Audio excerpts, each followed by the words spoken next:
Good afternoon, everyone, and welcome to today's webinar, FY 2023 DNA Capacity Enhancement for Backlog Reduction, the CEBR program, Formula and Competitive Solicitations, hosted by the Bureau of Justice Assistance.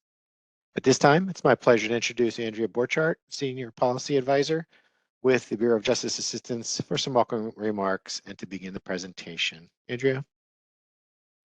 Thank you, Daryl, and thank you everyone for attending this webinar today.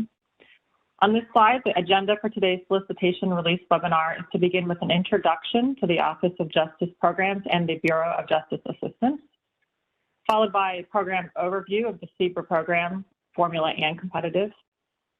We'll go over some eligibility requirements and changes from previous years, the goals, objectives, and federal award information for these programs, permitted expenses and the alignment and uses of funds, application submission, and the application checklist.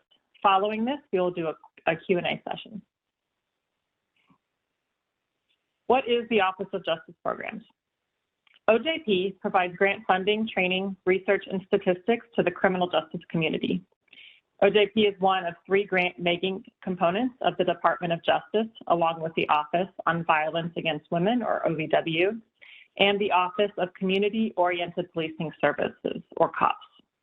OJP is made of 6 bureaus: BJA, the Bureau of Justice Assistance; BJS, the Bureau of Justice Statistics; NIJ, the National Institute of Justice; OVC, Office for Victims of Crime; OJJDP, Office of Juvenile Justice and Delinquency Prevention; and the SMART Office of Sex Offender Sentencing, Monitoring, Apprehending, Registering, and Tracking. BJA's mission is to provide leadership and services in grant administration and criminal justice policy development to support state, local, and tribal justice strategies to achieve safer communities. BJA works with communities, governments, and nonprofit organizations to reduce crime, recidivism, and unnecessary confinement, and promote a safe and fair criminal justice system. Appointed by President Biden in February 2022, Director Carlton Moore leads BJA's programmatic and policy efforts at BJA.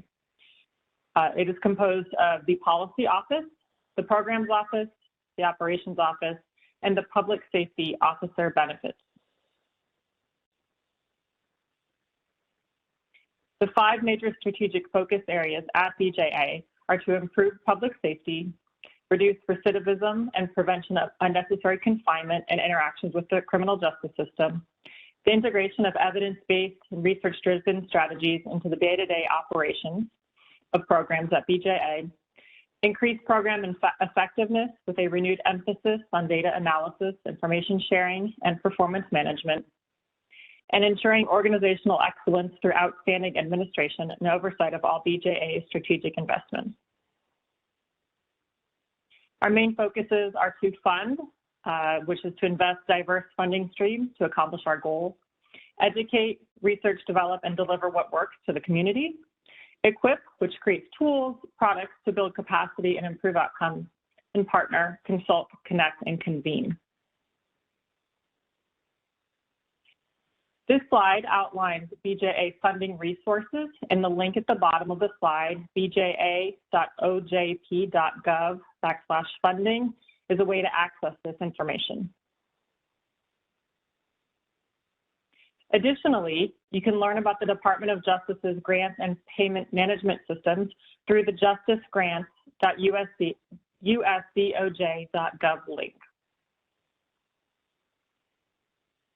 For the remainder of the webinar, the focus will be on the DNA Capacity Enhancement for Backlog Reduction, or CEBR program, which increases the number of forensic DNA and database samples processed for entry into CODIS by providing funding to laboratories to process DNA samples and to increase capacity to process DNA samples for CODIS upload. On this slide is a screenshot from the CEBR page on the BJA website. I encourage you to copy down the link to access this site, where you can find additional information about the CEBR program. The link will be also posted at the end of the webinar if you're unable to copy it down right now. And while you're doing that, I'll also clarify that this webinar is focused on the CEBR solicitation only and does not include application submission mechanics.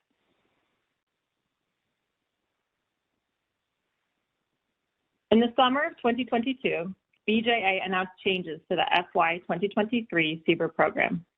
For additional information, it is recommended to review resources available on the CEBR site, including the public webinar from August 2022. The screenshot below is from the main CEBR page with a link again in this slide from the BJA website with the arrow focusing you to the recording and the related link.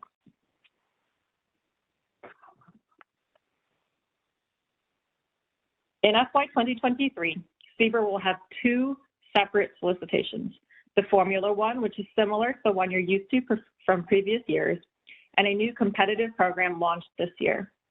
As I proceed through this webinar, I encourage you to have those solicitations available and open for you.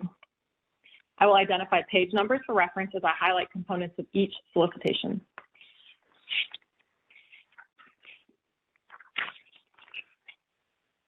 A little over $103 million is available to eligible entities in the United States using a formula to calculate the amount of funding available to each state to process and or to increase the capacity to process DNA samples for entry into CODIS.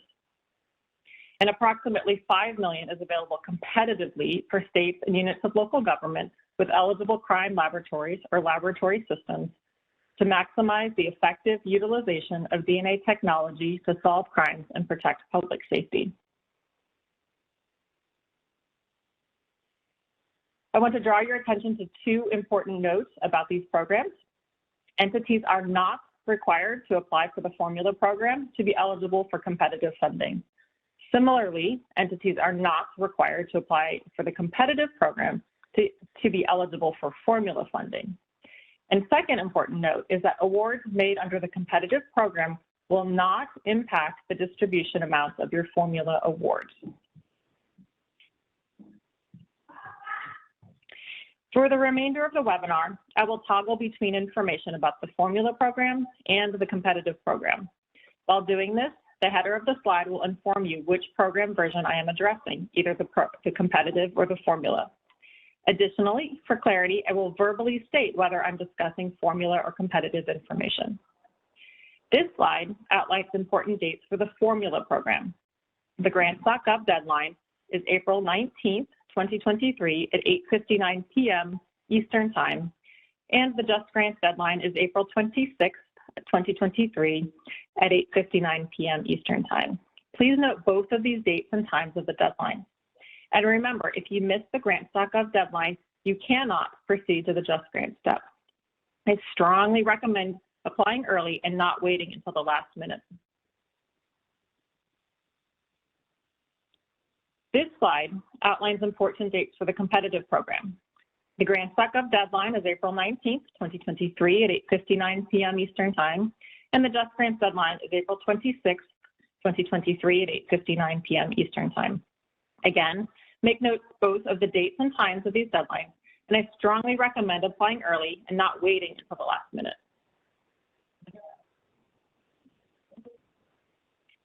The eligible entities for both programs is addressed on page 1 of both solicitations and further outlined on page 16 of the formula and page 15 of the competitive solicitation. It includes city and or township governments, county governments, public and state-controlled institutions of higher education, and state government. For the purposes of these solicitations, the term state means any state in the United States, the District of Columbia, the Commonwealth of Puerto Rico, the Virgin Islands, Guam, American Samoa, and the Commonwealth of the Northern Mariana Islands.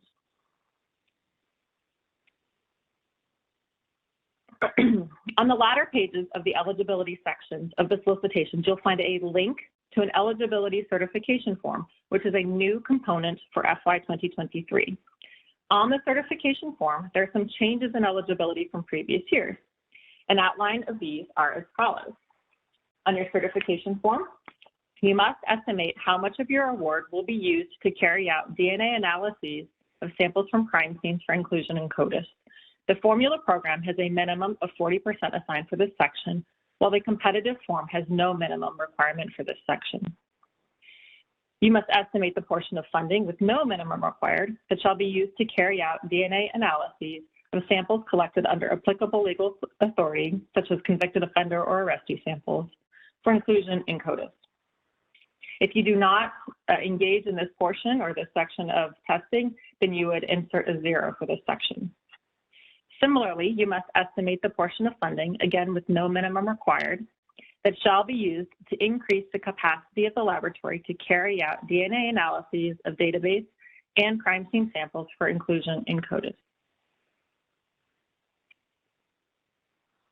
Next, you must provide assurances that the state or unit of local government that has implemented or will implement, not later than 120 days after the date of such application, a comprehensive plan for the expeditious DNA analyses of samples in accordance with the purposes of the solicitation. Note, you do not need to send us your plan. Instead, you must have the eligibility certification form signed indicating that you meet this requirement. It is up to each laboratory to determine what might meet this requirement for your own agency. While BJA cannot suggest one method over another, things that have been brought up to me by other laboratories include efforts made to improve efficiency, such as a Lean Six Sigma style evaluation, batching samples, shift work, and implementation of automation or robotics. Again, it's up to each laboratory to determine what would qualify as their comprehensive plan for the expeditious DNA analyses of samples in accordance with the purposes of the DNA CEBR solicitation. Finally, you'll need to provide assurances of the DNA section of the laboratory to be used to conduct DNA analyses has a written policy that prioritizes the analysis of, to the extent practicable and consistent with public safety considerations, samples from homicides and sexual assaults. And I know most labs likely do follow this with some sort of policy, either formal or informal, but now you must provide us with assurances that you do, in fact, have a written policy that prioritizes the analysis of, to the extent practicable and consistent with public safety considerations, samples from homicides and sexual assaults. In order to qualify for funding, applicants must submit the appropriate, either formula or competitive, DNA Capacity Enhancement for Backlog Reduction Program Eligibility Certification Form. The link is in each solicitation. The forms must be signed by the Chief Executive Officer of the state or unit of local government on the form provided. Please note there are two separate and distinct forms for competitive and formula funding. They are not interchangeable. The correct form must be submitted in order to be eligible for funding.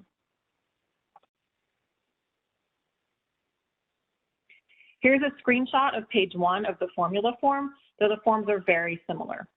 The majority of the content, aside from the information I outlined on the preceding slide, was included in previous year's eligibility statement and language within the solicitation. Here is a screenshot of page 2 of the form. Notice that there are sections in yellow, as well as the information and signature lines at the bottom of the form that must be properly filled out by the applicant.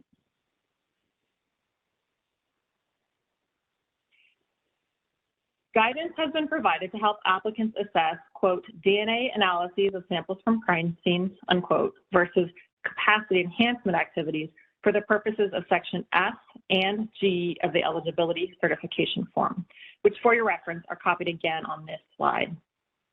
This guidance sheet can be found on our CEBR site, which is again referenced on this slide.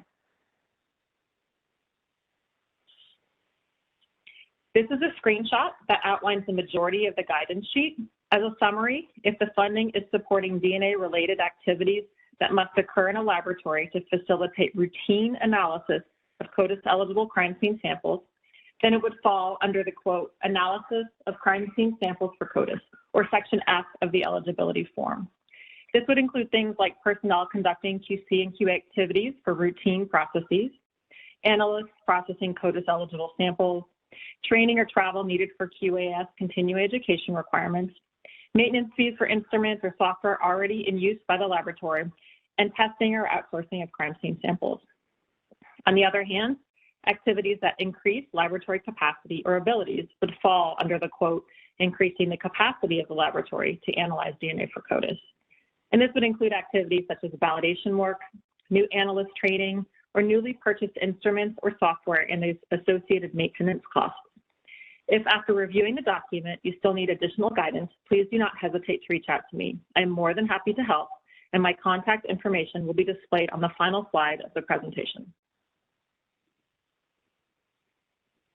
All right, moving on to the goals and objectives of the Formula program. Funding under Formula DNA CEBR program supports the following purposes: to carry out for inclusion in CODIS, DNA analysis of database samples collected under applicable legal authority. 2, to carry out for inclusion in CODIS, DNA analysis of forensic case or crime scene samples. And 3, to increase the capacity of publicly funded forensic DNA and DNA database laboratories to conduct DNA analysis of database and crime scene samples for entry into CODIS. Moving to page 9 of the formula solicitation, the aggregate amount available is $103,688,911. There's a link to the state allocations in the solicitation. As in previous years, the period of performance is 24 months, which begins on October 1st, 2023. Note that this year, BJA did not set aside a portion of funding as a secondary allocation for states that certify they've enacted test law legislation. Instead, all funding was put forth in the primary allocation this year, so this allocation table is the final table. Hopefully that will make things run a little bit more smoothly for agencies that have had tight timelines for approval within their chain of command.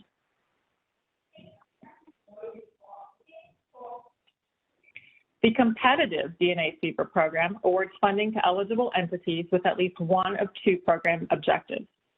1, to increase the capacity of laboratories to process CODIS-eligible crime scene samples in accredited, publicly funded forensic DNA laboratories through the use of DNA technology. Or 2, increase the laboratory efficiency for processing CODIS-eligible crime scene samples analyzed in accredited, publicly funded forensic DNA laboratories through the use of DNA technology.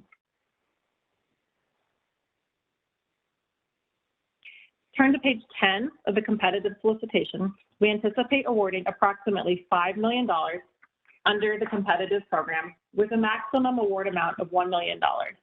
This does not mean you have to apply for $1 million.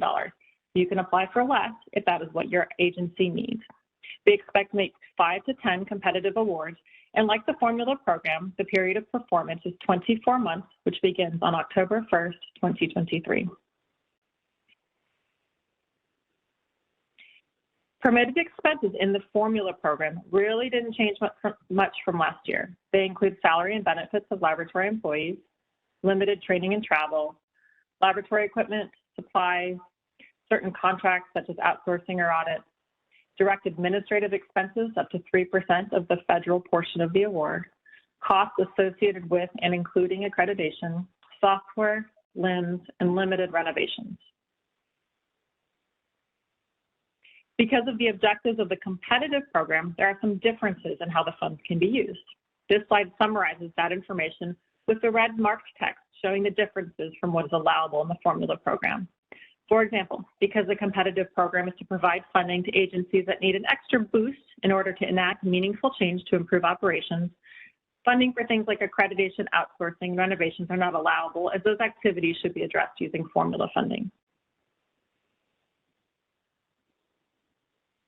Expenses that are not permitted in the formula program also didn't change much from last year.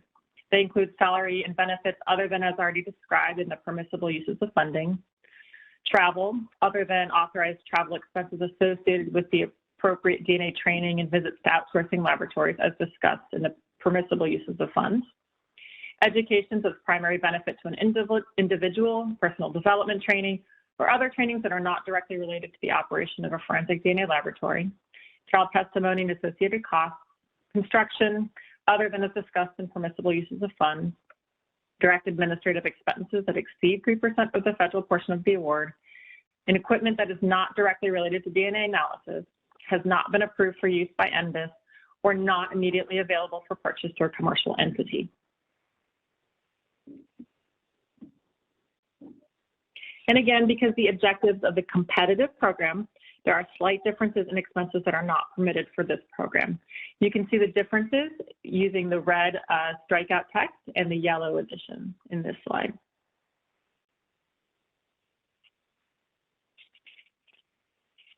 All right, in both the FY 2023 formula and competitive CEBR, there's also an alignment in uses of funds with the Debbie Smith authorizing legislation. What will likely help you the most is to always remember that all uses of funding must be tied back to processing samples for CODIS and increasing the capacity of the laboratory to process samples for CODIS. And remember, while some types of tests may be incredibly valuable for the case, they just may not be eligible under this program. It doesn't mean you couldn't seek other sources of federal funding or local funding to achieve some of those goals. Let's run through some examples. So kinship. Some uses of kinship would be okay so long as they're supporting CODIS eligible samples, for example, human remains testing. And while incredibly valuable to assist with certain cases, kinship for non-CODIS samples would not be acceptable. How about YSTRs and MITO? If you're using these technologies for CODIS eligible purposes, again, yes, they would be acceptable. And again, while incredibly valuable to assist with certain cases, using YSTRs and MITO in ways that are not for CODIS would not be acceptable. How about genetic genealogy and SNPs? Because this testing for genetic genealogy is not currently CODIS eligible, there are no permitted uses under CEBR.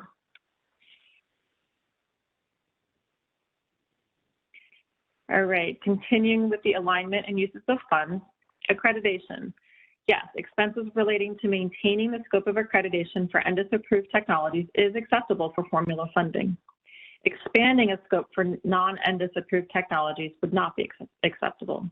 So things like bringing in a team for your annual audit is totally acceptable, but expanding your scope to include FGG testing or something like that would not be acceptable. About conferences and trainings. Yeah, most of these would still be acceptable, but remember, it really needs to relate to the processing of samples for CODIS and increasing the lab capacity to process samples for CODIS. So staff retention and coursework in pursuit of a master's degree or PhD are not permitted under the program, but attending a training to learn how to operate a new instrument or robot in the laboratory would be acceptable. How about validations? Again, yeah, most validations would be acceptable so long as they're related to processing samples for CODIS or increasing the capacity to process samples for CODIS.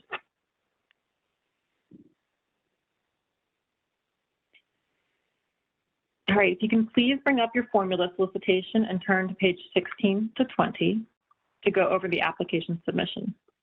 The requirements in the sections of the proposal narrative have been streamlined since last year. We also have launched an optional template to help reduce barriers to laboratories that struggle with knowing what to address in this section. The CEBR microsite link, which is again listed on this slide, it's the same link from previous slides. It has a link to the template as well as an example narrative to help you better understand what is expected.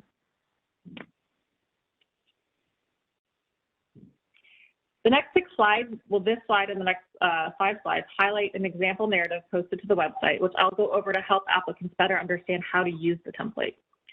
Note that this template is only for the formula program. In this example, we have a fictitious agency applying for formula funding. The description of the issue for this agency outlines 3 main problems impacting their ability to process samples for CODIS. So 1, they have increased submission from law enforcement agencies. 2, they have legislative changes resulting in increased arrestee collections.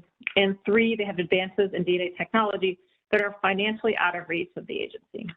These topics that have been brought up in the description of the issue section should be the main themes that are then addressed in the goals and objectives, which I will address in the subsequent slides. All right, I know this looks really small, but hopefully when you pull up the example template, you can see this more in detail. But the next pages of that template form ask you to pick at least one of the 4 available goals you are attempting to achieve using funding from the formula program. Either process crime scene samples for CODIS, or process database samples for CODIS, or increase the capacity to process crime scene samples for CODIS, or 4, increase capacity to process database samples for CODIS. Remember, all your senior CEBR formula activities should fit under one of these goals, since that is what CEBR funding is intended for. All right, in our example, fictitious agency, they want to target all 4 goals, but when you write your proposal, you may choose to only use one of these goals or as many as 4. It just completely depends on your plan and what you want to do with your project. If we look to what this fictitious agency is doing, they selected the template for process crime scene samples, and their objective here is to outsource cases, and you can see that on the left side of the screen here. If you look to the right side of the screen, the agency selected the template for, quote, process database samples, and their objective here is to maintain grant-funded personnel. In other words, they want to use funding to maintain their grant-funded personnel, which is their objective, to meet the goal of processing database samples to address the main issue, which was the increases in arrestee DNA samples.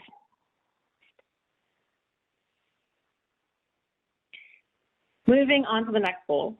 On the left side of the screen, this agency selected the template for increased capacity to process crime scene samples with a handful of objectives that surround the implementation of probabilistic genotyping. And on the right side of the screen, the agency selected the last template, which is to increase capacity to process database samples with the objective to hire and train a new database analyst. Remember, all the goals and objectives should tie back to the original statement of the problem on page 1. The next few pages of the template are the timeline development for your project. The form is designed to help with strategic planning of the steps needed to achieve the objectives outlined in the previous pages. You should be able to simply cut and paste your objectives from the program design section to the appropriate area in the timeline. So let's say it's the first quarter of the award or the second quarter of the award and so forth. Then in the far right column, you identify the steps your agency will undertake to complete the objectives. So for example, if your objective was to hire that new database analyst, you may need to, let's say, post the position publicly and conduct interviews. Those would be the sub-objectives. You should outline these tasks in the far right-hand column to give yourself targets in order to keep the project on track. All right, the next section, moving to capabilities and competencies. This should be relatively straightforward. You must identify the individuals who will be involved in 1, the grants management steps, including award acceptance and submission of progress reports and just grants. 2, the financial management, including the submission of SFRs. 3, project management to include completion of technical aspects of the project. It's expected that you include a couple of sentences about their role and experience. And finally, the template has a section for your plan for collecting data. It outlines the 5 specific questions you must answer in this section and provides an example of how our fictitious agency has answered the questions. I want to remind everyone that this whole template is optional for the formula program, though it is encouraged. It's expected to streamline the process for applicants to the formula program by helping you better understand the necessary content for the formula proposal narrative and help you avoid spending time on unnecessary content. All being said, you are not required to use the template and may continue using your own document for the development of your proposal narrative, so long as it continues to be responsive to the requirements as outlined in the solicitation. If you have any questions about the template or how to use it, you're more than welcome to contact me for assistance. And again, my email address will be listed on the final slide.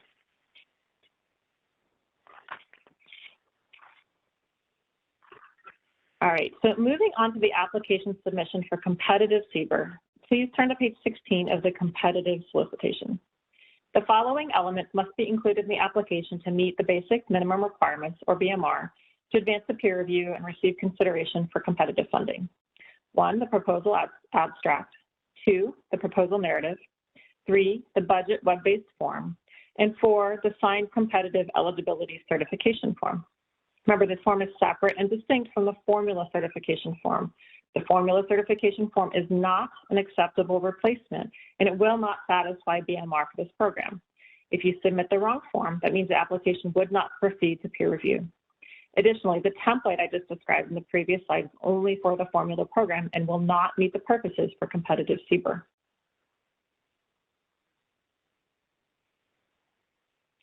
If you please turn to pages 17 to 19 to get more information about the application submission for competitive CEBR. In the proposal narrative, the description of the issue outlines that applicants must demonstrate an understanding of how DNA technology has been used to improve laboratory operations. An applicant should focus on the turnaround time and/or ratio of backlog to cases completed per month and how these are negatively impacted by a lack of DNA technology utilized by the laboratory. The applicants must submit baseline measures for turnaround time and the ratio of backlog to cases completed per month to demonstrate the laboratory's need for additional funding to improve the measures. Applicants are to discuss how the proposed DNA technology will positively impact these baseline measures. Priority consideration will be given to applicants falling into the highest percentiles of performance measures, such as longest turnaround times, reported by CEBR laboratories in the preceding year.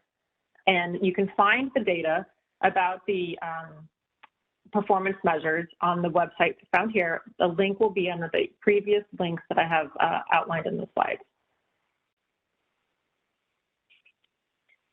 When you access that link from the previous page or on the CEBR microsite, you go to the CEBR microsite page and you click Performance Measures. You can see a recent performance measures reported by CEBR grantees. This snapshot of data was taken from the FY 2020 grantee population as reported to BJA in the PMT of progress reports from 2022. When applying for competitive CEBR, you must report these metrics to us as outlined in the proposal narrative section. On the left side, you can see the range of turnaround times from grantees reporting data in 2022. The fastest lab had a 25-day average turnaround time, with the mid-range lab being about 131 days. These are further broken down into 10% increments, as you can see on this slide. Similarly, on the right side of the slide displays the ratio of backlog to cases completed per month, the same grantee pool in 2022. This ratio is used to better compare the operation of laboratories of different sizes, the larger ratio generally indicating that the laboratory may face more challenges in reducing their backlogs. The smallest ratio was 0.04, which means at the current pace of testing, if the laboratory stopped receiving cases today, they should be able to work through their backlog in about 1 day, which I think we can all agree is pretty darn quick. Contrasting that to the mid-range of 6.4, which means at the current pace of testing, the laboratory stopped receiving cases today, they should be able to work through their backlog in 6.4 months. Again, priority consideration will be given to applicants falling into the highest percentiles of performance measures reported by CEBR laboratories in the preceding year. But this does not mean that applicants with stronger performance measures will not get funding under this program, so I do encourage all of you to apply. The next section of the application submission for competitive CEBR outlines the project design and implementation plan. The section should address the goals, objectives, and expected results. And a snapshot of the information from the solicitation is included on this slide. Due to time constraints, I will not read through the whole thing, but you can find it in your solicitation.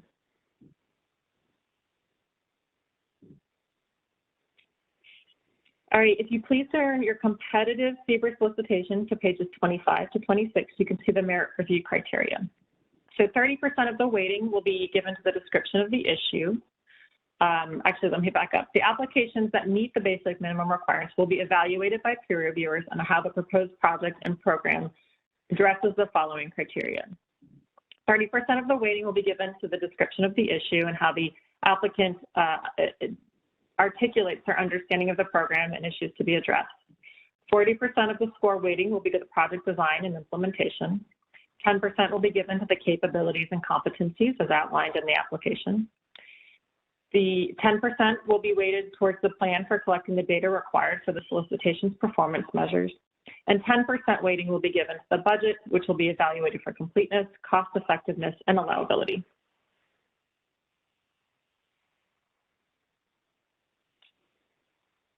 All right, if you can please turn to page 26 of your competitive CEBR solicitation to better understand the review process.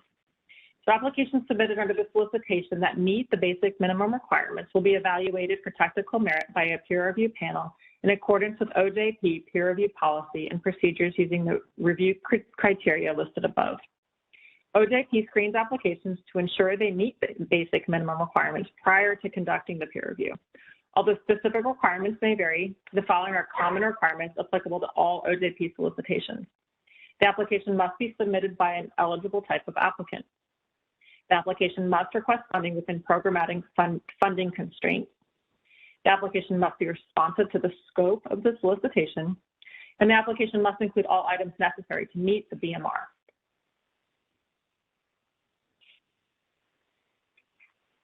Thank you all for bearing with me in this long presentation. I swear we're moving into the home stretch now. But as a summary for both programs, I pulled together this slide. First, both of the formula and the competitive CEBR need eligibility certification forms, though there are separate and distinct ones for each program. So make sure you're using the right eligibility certification form when you're applying. In formula, you can either use the new proposal narrative template, or you can continue to use your own document to write your proposal narrative. Whereas in the competitive program, you must use your own document to write your proposal narrative. And there are no BMR elements for the formula program, whereas you do have BMR elements in competitive, and those are listed in the application checklist, but as a recap, they are proposal abstract, proposal narrative, budget web-based form, and the completed CEBR eligibility certification form. And finally, there's no secondary allocation this year for formula, meaning the totality of funds were distributed in the primary allocation. And kind of this is like the other, for competitive, the applications will undergo peer review to help determine which applications will get funded. I strongly encourage you to review the application checklist prior to submitting your documents or as you're submitting your documents into JustGrants. The application checklist can be found on pages 28 to 30 of the formula solicitation or pages 28 to 31 of the competitive solicitation.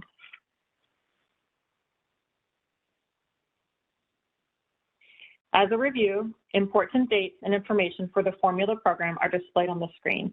The grants.gov opportunity number is O-BJA-2023-171625 with a grants.gov deadline of April 19th, 2023 at 8:59 p.m. Eastern and a Just Grants deadline of April 26th, 2023 at 8:59 p.m. Eastern Time. I strongly encourage you to apply early and not wait until the deadlines to apply. And as a review, important dates and information for the competitive program are displayed on this screen. The grants.gov opportunity number is O-BJA-2023-171623. The grants.gov deadline of April 19th, 2023 at 8:59 p.m. Eastern Time, and a Just Grants deadline of April 26th, 2023 at 8:59 p.m. Eastern Time. Sorry if I sound like a broken record here, but again, I strongly recommend that you apply early and do not wait until the last minute to apply. If you need application assistance, there are a number of resources listed in each solicitation. If you need help with grants.gov, you can contact the customer support hotline with the phone number listed here, or you can email support@grants.gov. If you need Just Grants technical support, you can again contact the customer support hotline with the number listed here and the hours listed on this slide, or you can email justgrants.support@usdoj.gov. There's also Just Grants training and resources available at justicegrants.usdoj.gov. And if you need additional solicitation support and general assistance, you may contact the OJP Response Center. The email is grants@ncjrs.gov, or you can contact the phone numbers listed on this slide, and the hours are also listed on this slide. Thank you for your attention during the webinar. We appreciate all your hard work and dedication to improve criminal justice in the United States and are proud to support your work with these grants programs. I'll turn the webinar back to Daryl as we move to the Q&A portion of the webinar. And Daryl, if you can pause on this slide so our listeners and our attendees can see the resources available and the contact information available. Thank you. Certainly. Thanks so much, Andrea, for all that information. While we pause here real quickly, just want to remind everybody that the PowerPoint recording and transcript for today will be posted to the BJA website. So be on the lookout for that with the registration email that you joined in with today. If you have a question, we'll be happy to answer those with the time remaining. Just go ahead and enter that in the QA box, far bottom right of your screen, and select all panelists. That way we'll queue them up as they come in. There's been several so far that we'll be able to get to now. So first one's a little rather technical, Andrea. So under CEBR, would we purchase a MySec instrument for STR casework processing using SIGPrep to enter profiles into CODIS while still using the instrument in part for FGG? That is a very technical question, and I actually recommend you emailing me because that's something I need to go over with my program counterparts. It depends on how you're using the instrument, how you purchased it, the supplies, if it's NDIS approved, and the portion of the instrument that would be used for the FGG, which is not allowable on this versus not. So it's sort of a yes, but it's a longer conversation and likely the costs will need to be shared. For the mandatory training, is there a designation on who is supposed to attend that? Can you use this grant money to pay for travel? So two parts to that. So the mandatory training, you can use the funding under the formula program to pay for up to 3 key site personnel. Typically, those would be the individual handling the grants management aspects and the principal investigator or the individual, running the technical aspects of the project. It kind of depends on how you run your program at your laboratory. Now, is there a second part to that, Daryl? Yes, is the grant money able to be used for travel for the training?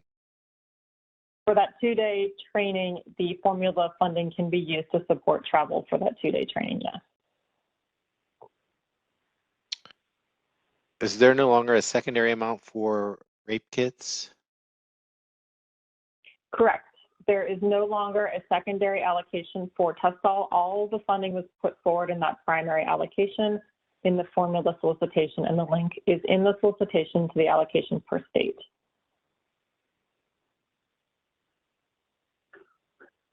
Can samples from crime scene evidence that meet the criteria for CODIS eligibility, however, are not of sufficient quality to be entered, still count towards that 40% minimum for the formula grant? Yeah, since you never know what you're going to get from a sample. I mean, if you did, we'd kind of all be out of job. As long as the sample code is eligible with the intent at the beginning of testing, that is eligible to be, funds from the formula program are eligible to be used for that type of testing. So it's really on the CODIS eligibility on the front end that you want to focus on for that 40%. Are baseline measures still required for the formula application? Yeah. Page 21 of the formula says that the budget should be submitted as an attachment, but there was a reference on an earlier slide to a web form. Can you just confirm which is to be used for that? Oh, Abby, I love your questions. You always dig right into the solicitations. Go with what the solicitation said. I believe I made the reference to the web form on the competitive program because it's competitive versus formula this time. We're trying to use a different template in Just Grants to avoid you having to do that web-based form and then subsequently do the attachment. So follow what the solicitation says, please, Abby and everybody else. Is there an anticipated date, location for that mandatory training that's going to be held? It's going to be in DC area? So for the 23 solicitation, it's expected that the training will likely be held in Washington, DC in the fall/winter of 2024.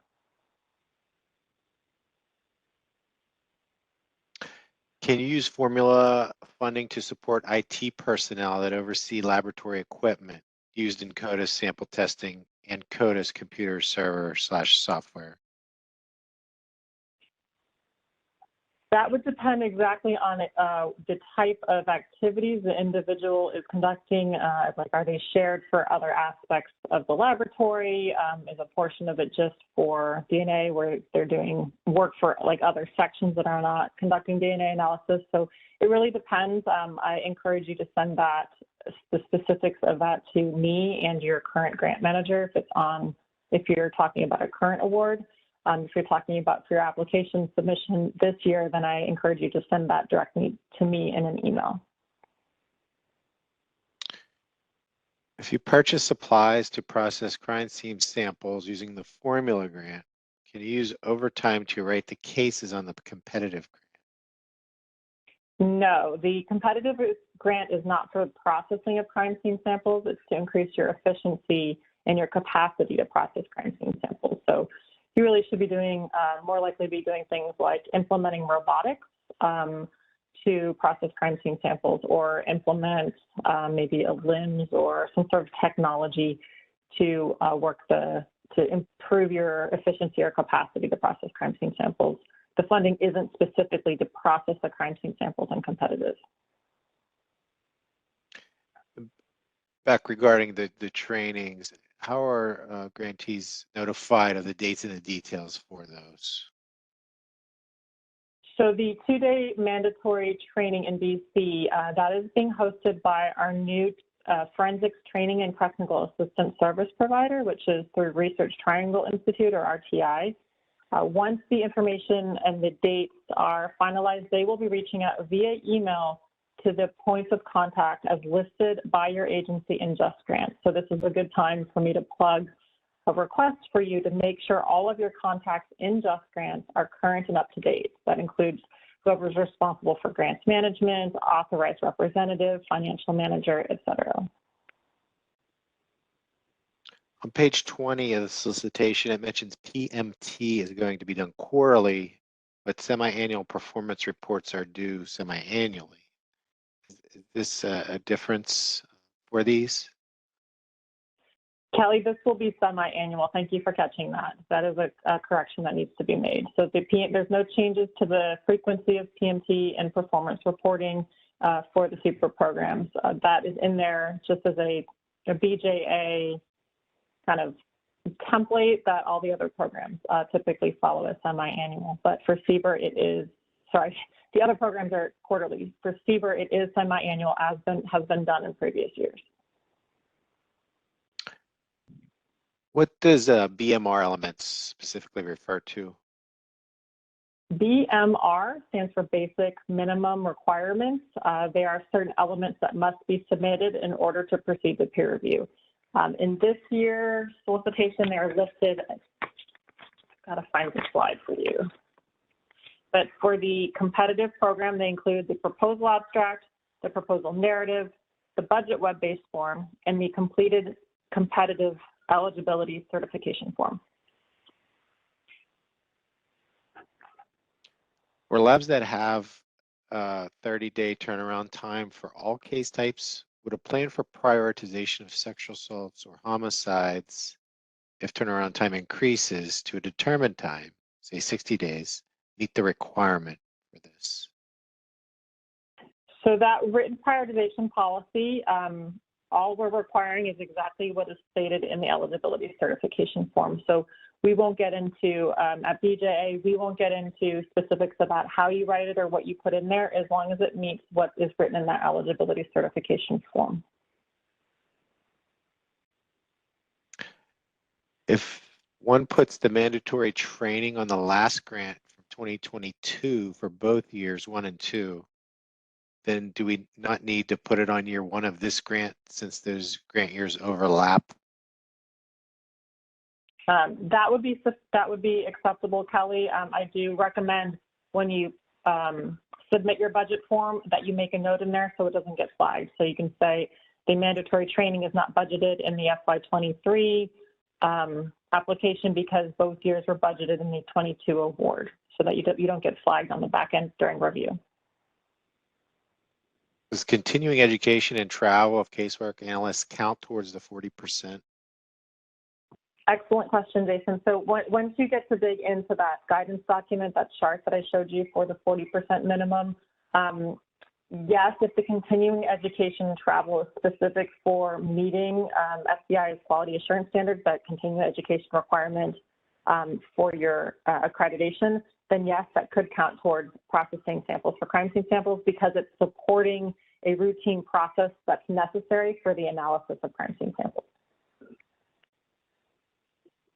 Then I don't think this was touched upon, but about the mandatory training for the FY 2022 CEBR grantees, that training, has that been identified? I think that's a question from Rebecca. So Rebecca, we are expecting to hold that training. It's outside a little bit of what we're going to talk about at this webinar, but we do expect to hold that training possibly virtually this year. We're not 100% sure. We're having difficulty securing an appropriate venue for the number of people and the timing we have, but that is expected to be in probably fall to winter this year. And you will be contacted again by that new training forensics TTA provider, RTI, once that all is solidified and secured. Can funds from the formula grant be used to hire lab technicians who would not be performing processing on DNA samples, but would help to increase the ability of DNA analysts to focus on sample processing?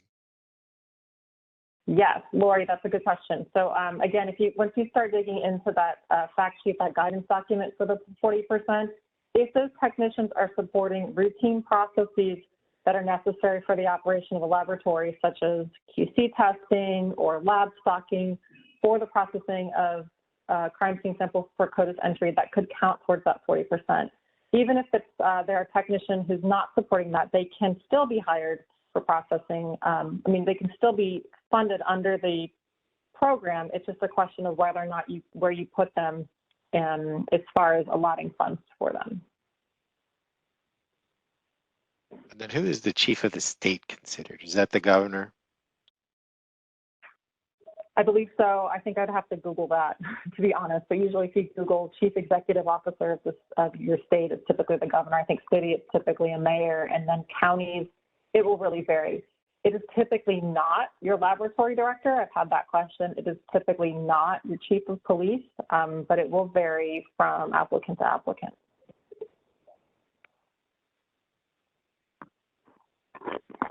And are the PMTs due January, July as they have been in the past, or has that changed with the October disbursement of funds? No, that will remain the same. It will still be the January, July due dates as it's been in the past. But October disbursement of funds happened with the transition of programs from NIJ to BJA. So that's been in place since 2020, and all of the processing for PMT and progress reports will remain the same. Back to the mandatory training. That's only once in the 2-year grant, or is it both years of the grant? It's an annual training, but because typically our grantees receive funding under the formula program annually, we were not requiring everybody to put it in for both years on each award. So if you only put it in 1 year, just make a note that you'll attend the training for the subsequent year using another award. The end of the queue of questions at this time. We still have a couple more moments, 5 minutes or so to the end. If you do have a question, go ahead and enter that in. Once again, some information on this slide is up as far as email support and some URLs for more information on the program. And then can you apply for both the formula and competitive solicitations? Absolutely. We totally strongly encourage you to apply to both if you'd like. We'd love to see, we'd love to be able to give the money to all you guys. And I'm really excited to see what you guys bring as ideas for the competitive portion of the program.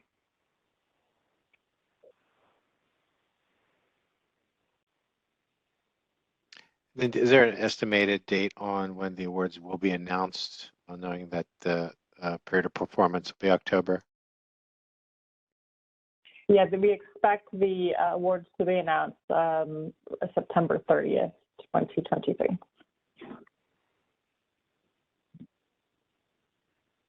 If we bought LIMS software and are currently validating it when this grant is awarded, does this count for the 40% or the other, since it's not new or it's in use? Oh, Kelly, I owe you that answer. I thought I emailed you that. So in that situation, that's a pretty unusual situation. You already purchased the software. It's not currently in use yet. So that would fall under a new, because you haven't implemented it yet. So the maintenance for that would fall under increasing capacity for that first year. You're welcome, Kelly.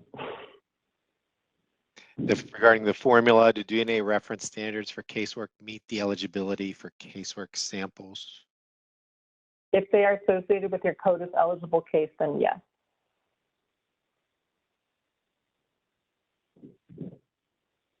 Although the project starts in October, we usually see a lag in the release of funding. What's the reasonable lab time to account for the project timeline, strategic planning, and such?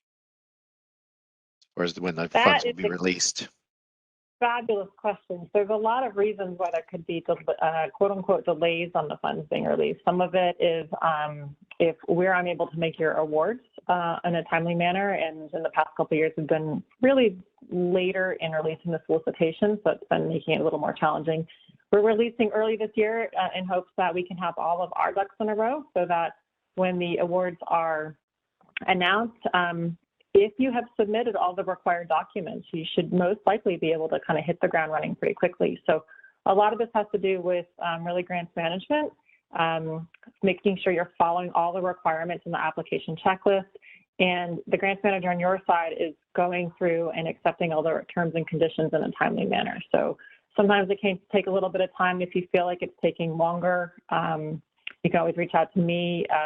I can do my best to help. And I know Alan Spounbauer is also on the call. And I know his team is committed to making sure you get the money as quickly as you can. But a lot of it really comes down to kind of administrative work and making sure you have all the right information, your budget's accurate, up to date when you submit your award. So some of that back and forth at the beginning will be applicant dependent based on their based on what you've submitted and if you've submitted all the correct documents. So I can't answer that with a straight, like 1 month, 2 months, 3 months. It really depends on your agency. So I would probably safely estimate what you've done in the past. If it's taken 2 months to clear the conditions, and maybe estimate 2 months of time for award acceptance.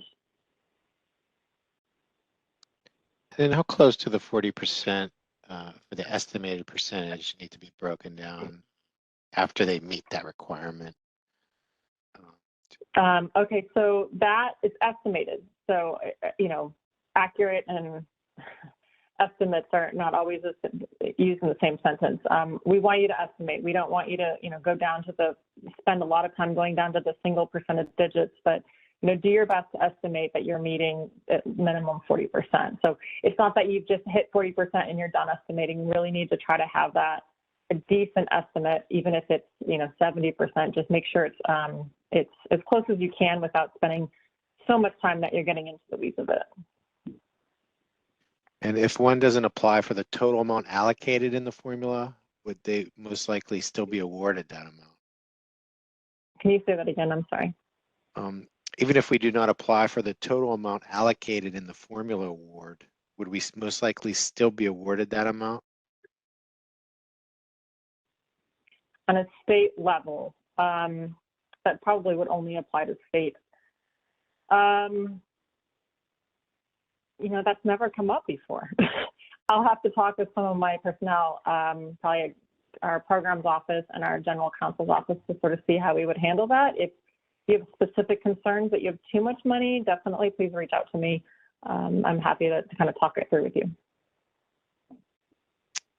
Hey, thanks so much. We're at 4 p.m., Andrea. Is there anything else you wanted to mention in closing? Just appreciate everybody for attending this webinar, and please reach out to me if you have questions. And I do encourage you to access the DNA CEBR microsite, the web link at the bottom of this bottom right-hand side of this page. Look forward to seeing your applications, and if you need anything, reach out. Thanks, guys. Great. So on behalf of the Bureau of Justice Assistance and our panelists, we want to thank you for joining today's webinar. This will end today's presentation.